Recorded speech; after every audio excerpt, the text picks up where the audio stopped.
Good morning. How are we? You guys making it? Are you? I, I'm making it. I'm making it. My family had a huge life-changing event. My daughter was born on July 11th. So it has been crazy. I will just say that being a dad is wild. Like, what? People keep asking me what it's like, and it's like, I don't know. I'll let you know. But it's been really great so far. And last night, her name is Clara Jane Watson. Clara actually slept for like 4 hours, so I am feeling strong today. So that was awesome. I will say this though: if I say something today that is offensive to you, we're gonna blame it on lack of sleep. I don't need an email from you. I didn't sleep good last night, okay? So that's where we are. Actually, Claire's been awesome. It really has been a joy over the last weeks. You guys want to see a picture? Yeah, here she is.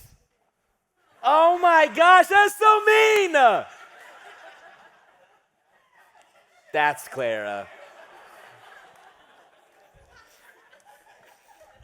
All of you guys are fired. I feel like people are already bullying my daughter. There's this dad thing that's like, I will fight you in the parking lot. No, appreciate that. Yeah. No, it's been awesome. Everyone is doing really great. We are tired, but that is okay. It has been a lot. I feel like I've been living in like the land between time, like where nothing matters and we're all just eating, sleeping, and pooping, So it's been great, but it has been an opportunity for us to catch up on some TV. But I want to ask you guys a question as we get into it today. I need you to take 5 seconds, and I just need you to think about what is your all-time favorite top one all-time movie. Take 5 seconds, think about it right now. All right, you guys got it? On the count of 3, well, I'll count down from 3. I need you to shout it at me to help me wake up, all right? I'm going to go 3, 2, 1, go. Don't go on 1, go on go like a normal person, okay? 3, 2, 1. Let's try that again. That was embarrassing, okay? 3, 2, 1. All right, listen. Listen. I'm here this morning. I slept for 4 hours, and I'm doing the thing. And half of you guys participated, all right? If I'm going to be up here, I need all of you to participate in this little experiment. 3, 2, 1. Okay. Thank you. That was better. I got to ask you a question, though. Is anybody's favorite movie, did anybody say Les Miserables? You guys, what? Like, do you not know the movie? Or we're like, why would you say that? Okay. Les Miserables is a musical. It's awesome. Claire and I watched it yesterday, so it's really great. Yeah, does anybody you love musicals? That's your thing? Some hands? Yeah, it's cool. It's not my thing, but it's all right. I watched Les Miserables yesterday. If you've never seen it, I want to tell you a little bit about it. I found this review online, and this is what this guy said. I think it's pretty accurate.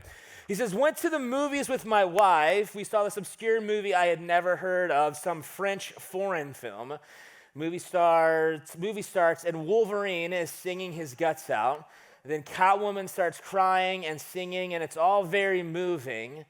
And he goes on, he says, the only problem was the girl next to me, who had apparently read the book or something, starts singing along. It was all pretty distracting. So Wolverine is on the run from the Gladiator because Catwoman had a baby at Borat's house, but now she wants Wolverine to care for her. Time skip, a bunch of kids get shot, and then everyone dies 4 stars. So that's what happened. But no, let me tell you the actual story. So the movie opens with the character. His name is Jean Valjean, played by Hugh Jackman. What a range, by the way, right? Like, oh my gosh. Hugh Jackman, and so he's played this character, Jean Valjean. And the movie opens, and he is in prison, serving sentence for a crime that he committed 19 years earlier. And the movie begins, and Jean Valjean is getting off on parole. He's getting out of prison. And the guard, the warden, or whatever his name is, Javert tells Jean Valjean that he's like on parole. There's some strict rules that he has to follow so that he can remain out of prison. If he breaks any of these rules, he's back in prison for the rest of his life. And so Jean Valjean leaves, and he's kind of running around trying to find a job, trying to find a place to stay, find a place to sleep. And nobody wants to take him in because he's a convict, right? Like he's a prisoner, and so he's not like things are not going well for him. And so finally he's welcomed into this church, and this bishop gives him a place to sleep, gives him some food, a nice hot meal, and Jean Valjean has a bed to sleep in. And then halfway through the night, he decides that he's going to rob this church. So he steals like these silver plates and like all of these like fine things in the church, and he throws them in his bag, and he leaves in the middle of the night, right? And so like the bishop had shown him kindness, and then he steals from him and he leaves, and the movie continues, and Jean Valjean is dragged back into the church in front of the bishop by the police officers in town. And they are saying, hey, we know that he stole from you. And the police officer is basically trying to get the bishop, the priest, to tell the police officers that, yes, like Jean Valjean stole from him so that they can arrest him and they can throw him in jail. And then he's in jail for the rest of his life, again, because he broke his parole, he robbed from this priest and all these things. And instead, the priest looks at these kind of police officers and says, no, I gave those things to him. And then he says, as a matter of fact, Jean Valjean left so fast in the middle of the night that he forgot the two most expensive things. And he goes and grabs these really ornate silver candlesticks, and he puts them in Jean Valjean's bag, and he sends him on his way. And the police officers are looking, and they're going, we know that he stole from you, but we can't do anything because he just said that he gave those things to Jean Valjean. And the story continues. And as you can imagine, this moment for him is very kind of confusing. This priest just lets him off, just shows him this extraordinary gift of grace. And you see this look on his face. He's like, how is this happening? Well, this moment changes his life. And so he goes on and he becomes, he owns a factory, and he like takes care of these people, and he's so kind, and he becomes like one of those people in town that everybody loves because of his kindness and his grace and the way that he helps people and the way that he cares for people.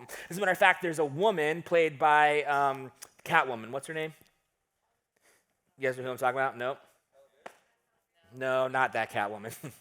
Anyway, her name's Fantine in the movie, Anne Hathaway, that's it. Her name's Fantine in the movie, and she's kind of like doing anything to help her daughter have money, and so she's kind of like getting into this kind of like prostitution thing, and Jean Valjean shows up, and she's in trouble, and he kind of like takes her in and takes care of her, and then on her deathbed, Jean Valjean promises to raise her kid.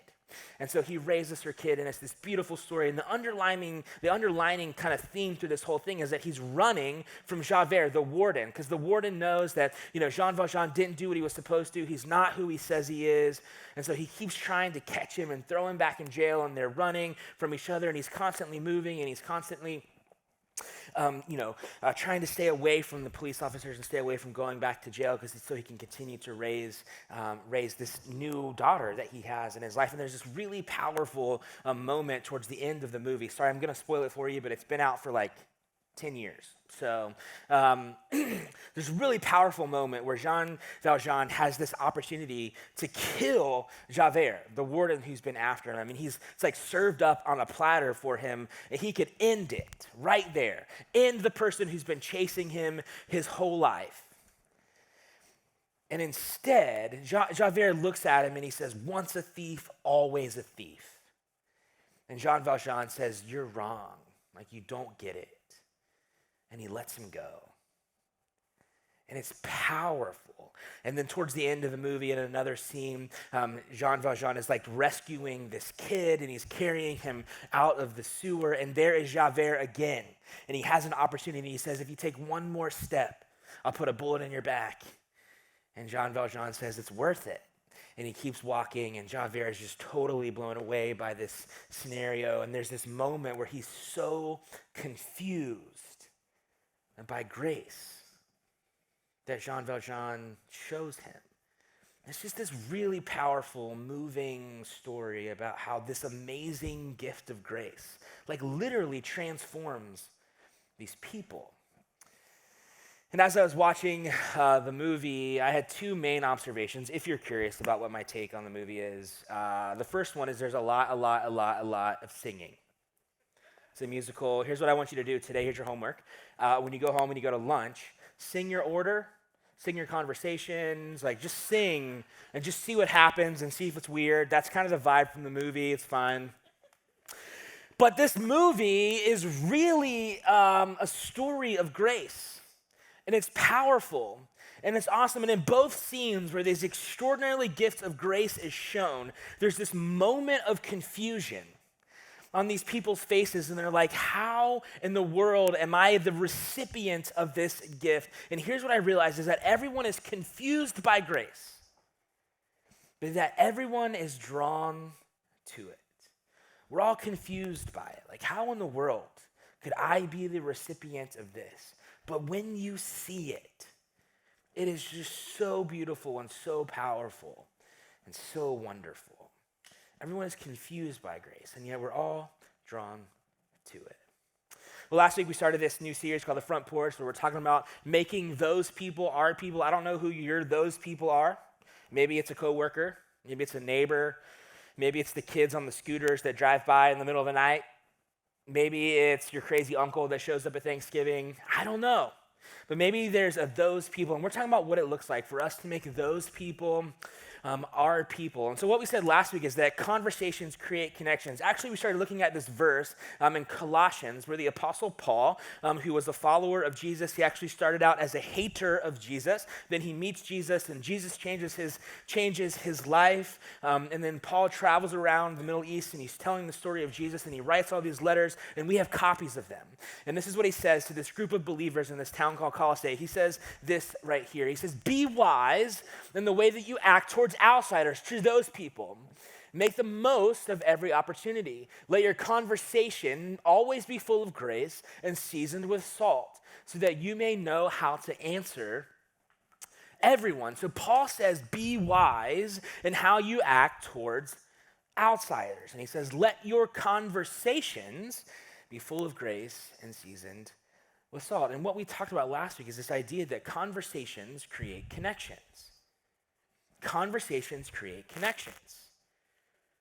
And I think we intuitively kind of get this, right? Like if I'm going to actually know someone, if I'm actually going to connect on a personal level with someone, I've got to talk to them.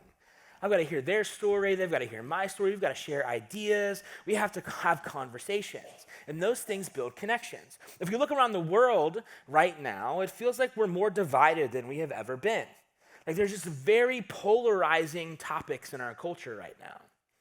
And I think the reason is because maybe we've stopped talking to people, we've stopped having conversations with people, and we've started confronting them. See, Paul doesn't say that confrontations full of salt and seasoned with grace is wise. He says conversations full of grace and seasoned with salt.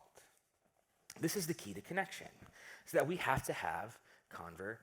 And here's the deal, though, is that conversations are hard, are they not? Conversations are hard because conversations take time. Conversations are messy. Conversations require us to sit in the scenario with someone. Conversations require us to take a step across the aisle. Conversations are difficult. Like, have you ever, sat down with someone at coffee or lunch, and you're just thinking that you're going to, shoot the breeze for the next 30 minutes, and then they just start, telling you stuff. And you're like, did not sign up for this, right? But by the end of the conversation, all of a sudden you feel connected to a person because they trusted you with this. And now you feel like you have a responsibility and a burden to help this person through this difficult season. Because conversations create connections, and conversations are hard. And so I think for some of us, it's easier to be confrontational. Because being confrontational is like black and white. I can just tell you what I think, and then I can leave. But conversations require engagement, requires time, it requires energy. And conversations are the key to connection, especially connecting with those people. And Paul tells us how to do this, and he tells us how to do it well. He says that our conversations should be full of grace and seasoned with salt. Sounds simple, doesn't it? Sounds simple, but let's not get ahead of ourselves. Here's what I think, is that most Christians, not you guys, because you guys are awesome, Beachside is amazing, the best church that's ever existed, but most Christians like to lead with being seasoned with salt, don't they? We like to be the people who are a little bit salty. In this context, when Paul is writing this verse, you have to understand that when Paul was alive, salt, not only was it a seasoning, not only did it help make things taste better, but it also was a preservative. It helped things last longer. There were no refrigerators and deep freezers and all these things. Like, they just helped things last longer when they put salt on things. And so Paul is using this idea of salt to talk about the things that are true, the things that are good, and as people who carry salt and who tell the truth, is Paul's using it as a metaphor to say that we have a responsibility to be barriers or to be carriers of truth. And that we have the responsibility to preserve the truth and to know the truth and to understand the truth and then to share the truth with people around us. But we also know that a little bit of salt or a little bit of truth is okay. But sometimes too much salt is just nasty. Actually, a couple weekends ago, I was cooking dinner for Kiara's family. They were in town, and I decided to make some steaks on the grill. I've just perfected the steak recipe. It's just awesome. And I was making some green beans, and I was putting them in the pan, and I was stirring them up with olive oil, salt and pepper, all that stuff. And at the same time, I'm watching the Braves games. I can multitask, you know? And so I'm dumping salt in, watching the Braves game, and I'm just locked in. Next thing I know, I dumped half a thing of salt is in there, and I threw them in the oven, and they came out all crispy, and they looked good and so delicious, but they were salty and they were nasty. They were disgusting. My father-in-law, actually, I look over, and he goes, these green beans aren't that bad, as he's taking it and rubbing all the salt off on his plate. He's like, if you do it like this, it's not that bad. Fair enough. But we know this, is that too much salt is not great. And I think as people who've chosen to follow Jesus, when we lead with too much of the saltiness, oftentimes it doesn't go really well. And now here's the deal. I'm not saying that we don't ever tell people the truth. I think the Apostle Paul, that was what he did. He traveled around and he told people the truth of Jesus and the kingdom of God and the resurrection and how God loves us and how God cares for us and God has called us to follow him and what it means to be a follower. But he didn't always lead with salt. His conversations with people were full of grace. And that's exactly what Jesus calls us to do, that our conversations should be full of grace. Now, what is grace? Grace is unmerited favor. Have you ever received a gift that you just didn't deserve? Has someone just been really kind to you when you actually deserved the opposite? Isn't that just this powerful, life-changing moment? When someone just chooses to forgive you even they just didn't need to or didn't have to. It's this unmerited favor. And the interesting thing about grace, it's this paradox, is that grace just doesn't make sense. The world isn't built on grace. The world is built on fairness, and the world is built on getting what you deserve. Imagine if your boss called you into his office or her office, and they were just like, hey, your performance here is terrible.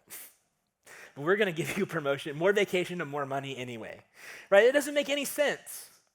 Now imagine also that you just had a terrible SAT score and you graduated high school with a solid 2.5. And then Harvard calls you and said, hey, we're just on this grace train this week. We think you would do great here. It's just not how the world works. The world is based on fairness and being judged for outputs and being judged for how we do on things and justice and all of these things. Is that the world is built on this idea of saltiness. But we have been called to be full of grace. And grace doesn't make sense. But, like we talked about earlier, grace doesn't make sense. But people are drawn to grace. People are drawn, they're attracted to it. They may not know why, but there's something beautiful and wonderful about a gift of grace. So here's the truth for us this morning, is that the right mix of grace and truth is how we make those people our people. The right mix of grace and truth is how we make those people our people. Jesus actually gives us a master class on this in John's gospel. It's one of my all-time favorite stories. It's so challenging to me, and I love the fact that we're talking about it this morning. It's found in John chapter 8, but I'm going to set it up for you before we get there. John chapter 8, these preceding chapters, what's going on in the timeline in the story of Jesus' life, Jesus has traveled to Jerusalem for the Feast of Tabernacles. I don't know if you guys know this or not, but the Jewish calendar is kind of centered around 7 major festivals. Like their whole year is built around like 7 parties. Like that's awesome, you know?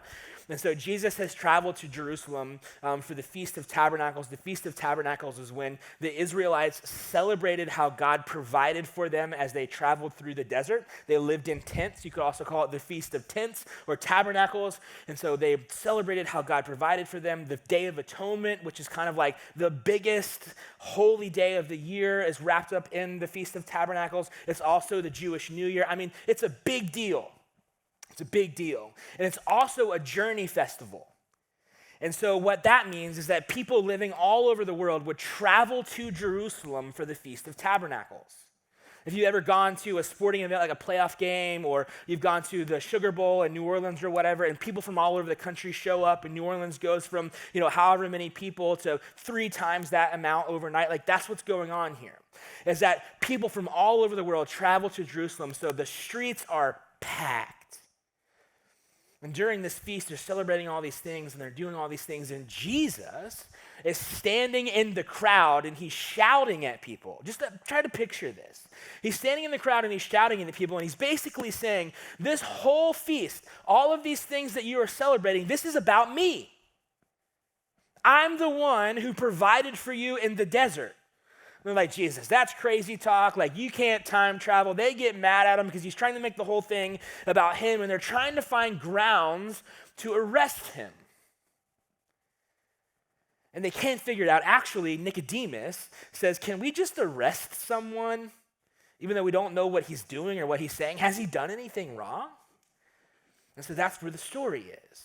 And so the next morning, the Feast of Tabernacles is ending, and people are getting ready to leave. But as you do when you're on vacation, you stop by your favorite breakfast place one last time. And so Jesus is in the temple, and he's teaching, and people are popping in one more time. And so there is Jesus teaching to this large crowd of people, and this is what happens. At dawn, he appeared again, Jesus, in the temple courts, where all the people gathered around him, and he sat down to teach them. The teachers of the law and the Pharisees brought in a woman caught in adultery. They made her stand before the group, and they said to Jesus, "Teacher, this woman was caught in the act of adultery, and the law of Moses commands us to stone such women. Now what do you say?" They were using this question as a trap in order to have a basis for accusing him, for arresting him, because they didn't like what he was saying. And I'm going to pause here for a second. Just picture this. Just picture this. Hundreds of people in the temple. Jesus is teaching, and these group of men dragged this woman in, caught in the act of adultery. Not we were told that she had done it some other time. Caught in the act of adultery. They drag her in and they throw her before Jesus. Could you imagine? What if that happened right now? What kind of church is this, Be crazy. And it's like everyone is just standing here watching, like mortified, but how you can't look away from a train wreck. They're just like, what is going on? And this thick, and the tension is just so real. And the story goes on, and it says this, but Jesus bent down, and he started to write on the ground with his finger. I wish I knew what he said and what he wrote. I don't. Nobody does. When they kept on questioning him, he straightened up and said to them, "Let any one of you who is without sin be the first to throw a stone at her." And again, he stooped down and he wrote on the ground. At this, those who heard began to go away one at a time, the older ones first, until only Jesus was left, with the woman still standing there. Jesus straightened up and asked her, "Woman, where are they? Has no one condemned you?" The woman responds and says, "No one, sir." And Jesus said, "Then neither do I condemn you. Go now and leave your life of sin." This story is crazy. What I love about this, and what is so challenging to me, and hopefully is challenging and maybe a little bit uncomfortable to us today, is that Jesus met this person exactly where she was. Dragged in, thrown in front of these people, and Jesus stoops down and draws in the dirt, maybe just to get on her level. He meets her where she was, and then he came to her defense. Meets her where she was, came to her defense. And then he tells her to go and to leave your life of sin. Jesus led with grace, led with love in this moment, and then had an opportunity to tell somebody the truth. He led with grace, and then there was truth. This is powerful. And you see, I think sometimes we have a tendency to lead with truth. In this case, if Jesus had led with truth, we're stoning someone. But in this story, in leading with grace, someone walks free to change their life forever. This is what happened to Jean Valjean. And this is what's happened to some of you. You've received a gift of grace that has changed your life forever. Because somebody led that way. There's this really interesting dynamic, I think, in Christianity as a whole. I don't know if you guys pay attention to like the narratives of Christian thought. I think maybe that's just what I'm supposed to do. I don't know. But there's this really interesting dynamic that's playing out. On like the one side, on this progressive side of Christianity, I think that there's this idea that we show people grace. You know, what would Jesus do? He would love them, like all these things. And for some of us, grace and love just means a full acceptance of a person and who they are. And I think that's not my necessary responsibility to tell them how to live their life. It's not my responsibility to kind of try to change them. I'm just supposed to love them because Jesus has loved me. And sometimes when we live that way, we can love someone and leave them in their state of sin or lostness or hurt or pain or whatever, but we can love them. And on the other side, on this kind of conservative side of Christianity, there's the people who have taken up the mantle of defending the truth. And it's my responsibility to just tell you the truth. And so then we get these people who, I don't know who you are, I don't know where you came from, I don't know your story, but to love you is to tell you how you've done all the things wrong in your life. Maybe you grew up in a church like that. But I think what Jesus is modeling here is that you can't have one and not the other. That to show love to someone, to show grace to someone, is in some ways to accept them as they are, to get on their level, to meet them where they are at. But after we have led with grace, then we can tell them the truth. And that is the key to transformation. Sometimes we lead with all grace, and that person never changes. Sometimes we lead with all truth, and that closes the door on transformation. But if we can get the right mix of leading with grace, meeting that person where they are, then maybe, just maybe, we'll get the opportunity to share the truth and the love of Jesus, where that person can understand and fall into and be transformed from the inside out. It's the right mix of grace and truth. This is the narrative of Scripture. This is how Jesus treated everyone. Zacchaeus, Jesus led with grace. Nicodemus, Jesus led with grace. The woman at the well, Jesus led with grace. Matthew, the tax collector, Jesus led with grace. And then they were able to experience the truth of Jesus, and their lives changed forever. But grace is hard, and grace is messy.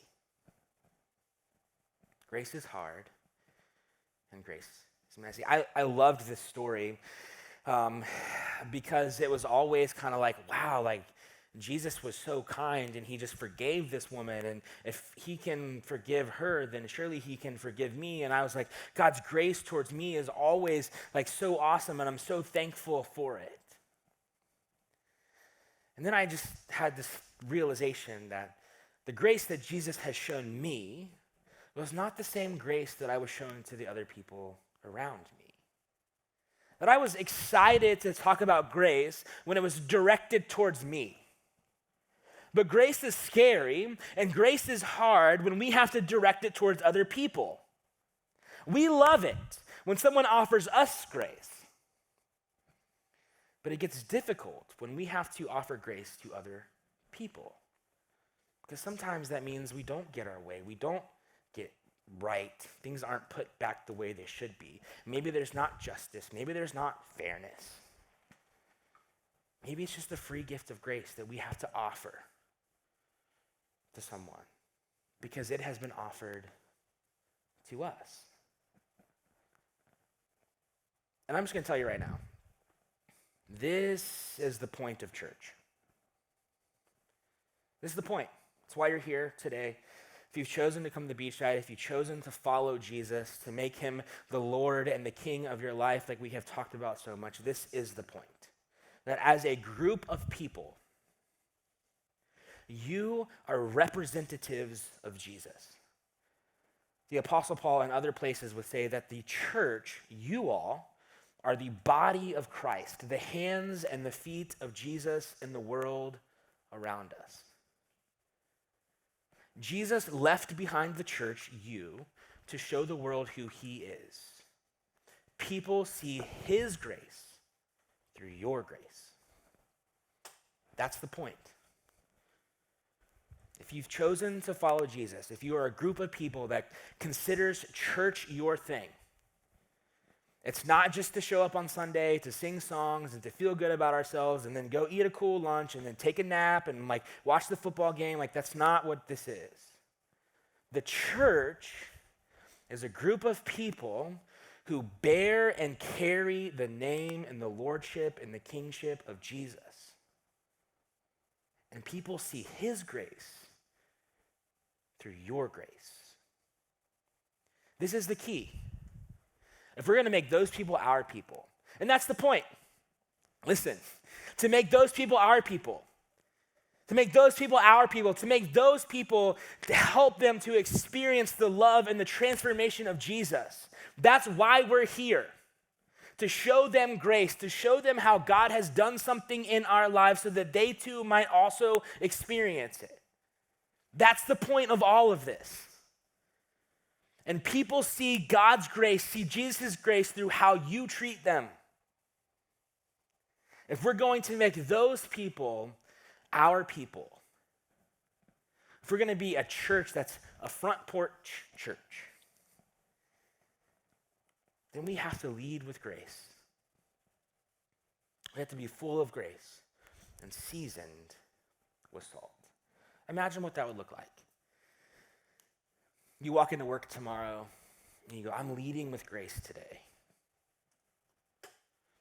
When you get home this afternoon, your family's going nuts. You and your wife are, kids are running around. And you're going to lead with grace.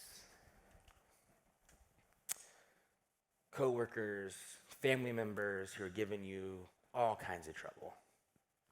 We're going to choose to lead with grace. Because that's what it means. To be a follower of Jesus, to be a member of his church. That's the point. That is how we make those people our people. I'm going to pray for us today, and we'll finish up Front Porch Part 3 next week. God, we thank you for today. And we just thank you for this opportunity to be here. And God, I just pray that this would be challenging to us, that it would be a little bit uncomfortable for some of us. God, that we would feel the need and the urge to lead with grace, to offer the grace around us to people who are difficult, who probably don't deserve it. God, I pray that you'd help us to realize that we have received grace from you so that we can share it with other people. And God, I pray that you'd help us to see that our lives must be full of grace and seasoned with salt, because that is where transformation happens. God, we love you, and God, we declare that we need you for it, and it's in the strong name of Jesus that we pray.